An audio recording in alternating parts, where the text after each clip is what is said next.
Welcome to Latin class students. तो हम लोग चैप्टर कर रहे हैं सरफेस एरिया एंड वॉल्यूम।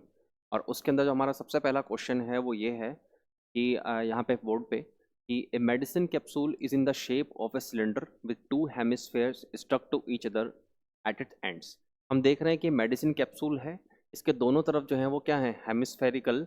यहाँ से अगर हम इसको कट करें तो हम देख रहे हैं कि दो हेमिस्फेरिकल शेप में यहाँ पे क्या लगे हुए हैं, इसके एंड हैं। और पूरा का पूरा जो बीच वाला पार्ट है वो किस फॉर्म में है, वो सिलेंड्रिकल फॉर्म में है, हेमिस्फेयर स्टक एट स्टैंड्स। उसके बाद वो कह रहा है length of entire capsule is 14 metre, जो कि हमें दी भी गई है।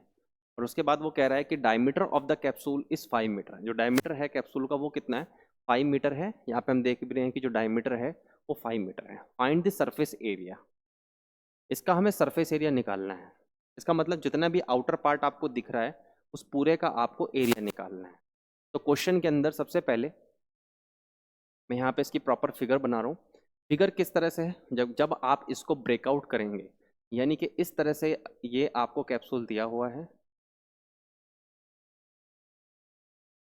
और इसको जब आप ब्रेकआउट करेंगे तो ब्रेकआउट होने में आप देखेंगे कि इस यहाँ पे ये सिलेंड्रिकल पार्ट है,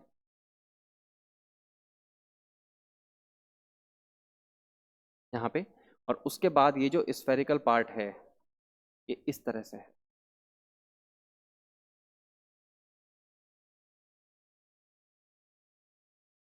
ये इस तरह से है। इसका मतलब ये इन तीन पार्ट से मिल इन चारों पार्ट से मिलके यहाँ पे बना हुआ है। तो बीच वाला पार्ट क्या है, सिलेंड्रिकल पार्ट है। और बाकी के जो पार्ट है वो कैसे हैं, दोनों हेमिस्फेरिकल पार्ट हैं।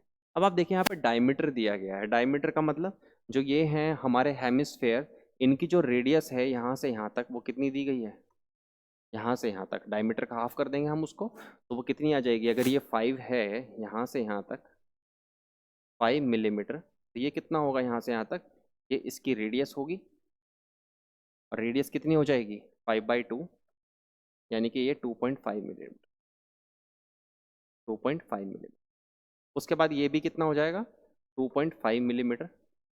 और यहाँ से यहाँ तक का डिस्टेंस इतना हो गया। अब ये पूरा का पूरा जो है हमारा कितना है, 14 मिलीमीटर है। 14 मिलीमीटर है, इसका मतलब ये जो डिस्टेंसेज हैं ये कितने हैं, 2.5। और ये भी कितना है, 2.5, क्योंकि वो वही होंगे जो सर्किल के हेमिस्फेयर की रेडियस होगी। और यहाँ पे जो बीच वाला पार्ट बचेगा वो क्या होगी, हाइट ऑफ सिलेंडर। तो 14 में से मैं 2 × 2.5 क्या करने वाला हूँ, माइनस करने वाला हूँ। तो देखते हैं क्वेश्चन के अंदर सबसे पहले कि मैं यहाँ पे लिख रहा हूँ कि डायमीटर ऑफ स्फेरिकल, हेमिस्फेरिकल या स्फेरिकल भी लिख सकते हैं, spherical part is equal to 5 millimetre. तो radius of spherical part is equal to d/2, diameter का हाफ होती है। तो 5/2 इज इक्वल टू 2.5 मिलीमीटर। ये मेरे पास कितनी आ जाती है, ये मेरे पास आ जाती है 2.5 मिलीमीटर। 2.5 मिलीमीटर। तो यहाँ पे हमने देखा रेडियस आ गई। इसका मतलब यहाँ पे अब हम क्या लिखेंगे, is equal to radius of cylindrical part. ये भी कितनी होगी, 2.5 ही होगी पार्ट। क्योंकि हमने देखा कि जो हेमिस्फेयर हैं वो पूरा क्या कर रहे हैं, वो हेमिस्फेयर पूरा का पूरा सिलेंड्रिकल के जो अपर एंड लोअर पार्ट है उसको कवर कर रहे हैं। तो जो भी इनकी रेडियस होगी वो पूरी की पूरी क्या होगी, सिलेंडर की भी रेडियस होगी। तो इसलिए radius of cylindrical part will also be 2.5 millimetre. Okay. अब उसके बाद हमें निकालना है हाइट ऑफ मैं क्वेश्चन को यहाँ पे कर रहा हूँ, हाइट ऑफ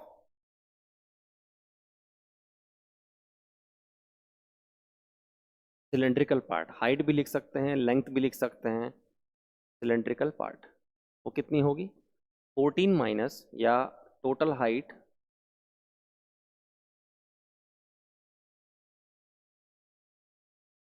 माइनस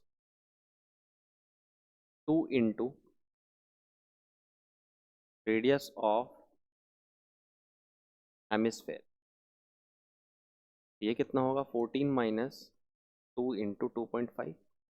और ये कितना आ जाएगा, 14 - 5, that is equal to 9 millimetre. तो जो सरफेस एरिया होगा वो क्या होगा, अब आप ध्यान से समझिए। जो सिलेंडर का कर्व्ड पार्ट है केवल हमें क्या दिखेगा, वही पार्ट दिखेगा, मैंने यहाँ पे दिखाया हुआ भी है आपको, यानी कि इसका जो कर्व्ड पार्ट है ऊपर से वो दिखेगा, और जो हेमिस्फेयर है उनके कर्व्ड पार्ट दिखेंगे। यानी कि यहाँ पे हम लिखेंगे सरफेस एरिया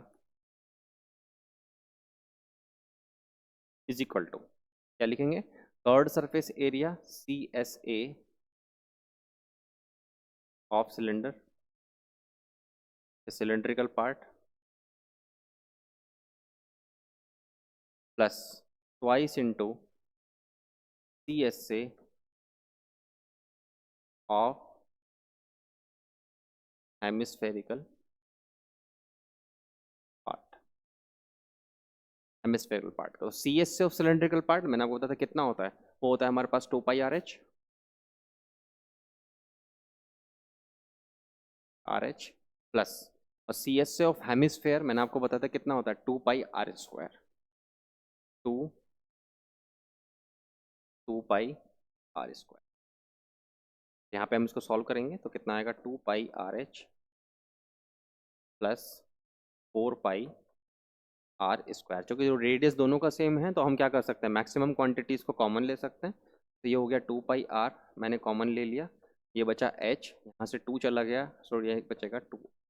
वैल्यूज को पुट करते हैं, 2 इंटू 22/7 इंटू, मैं यहाँ पे कितना ले रहा हूँ 2.5, और यहाँ पे जो हाइट है वो कितनी निकाली थी मैंने सिलेंडर की, 9 प्लस 2 इंटू 2.5, ये हो गया हमारे पास 12 2 जा 44 इंटू 2.5 अपॉन 7, और ये हमारे पास कितना आ गया 9 प्लस 5, तो ये हमारे पास आ गया 44 इंटू 2.5, 2.5 इंटू अपॉन 7 इंटू 14, और ये 7 2 जा 14, और जब इसकी मल्टीप्लाई हम करेंगे तो ये कितना आएगा 44 into 2.5 into 2, how much, it will become 5, and this will become 5 4 जा 22, and this is 22 millimetre square. Millimetre क्यों, क्योंकि आप लोग याद रखेंगे कि उसने डायमेंशंस किस में दिए हैं, मिलीमीटर के अंदर, तो आप यहाँ पे लिखेंगे hence surface area is equal to 220 millimetre square. Students यहाँ पे आप लोग क्वांटिटीज़ की जो यूनिट्स होती हैं उसको बड़े केयरफुली देखें, किस तरह से हम लोग उसके अंदर ही आंसर लिखते हैं। ये नहीं कि हमने उठाया और यहाँ पे बस 220 लिखा और चल दिए, हमने इसको प्रॉपरली लिख करके इसको बॉक्स में लिखना है, और इस तरह से हम लोग क्वेश्चन को डेसिफर करते हैं। मैंने आपको बताया था जब मैंने थ्योरी ली थी लास्ट लेक्चर के अंदर कि कॉम्बिनेशन ऑफ फिगर्स हमारे सिलेबस में है, तो बहुत कॉन्सेप्चुअल नॉलेज होनी ज़रूरी है, कौन सा सरफेस एरिया लेना है कौन सा नहीं लेना है वो जानना बहुत ज़रूरी है। तो आई होप कि आप लोगों को इसमें समझ में काफ़ी चीज़ें आई होंगी कि क्वेश्चन को अप्रोच कैसे करना है।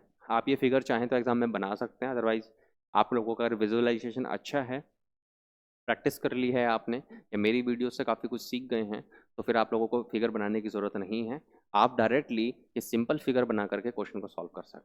Thank you very much.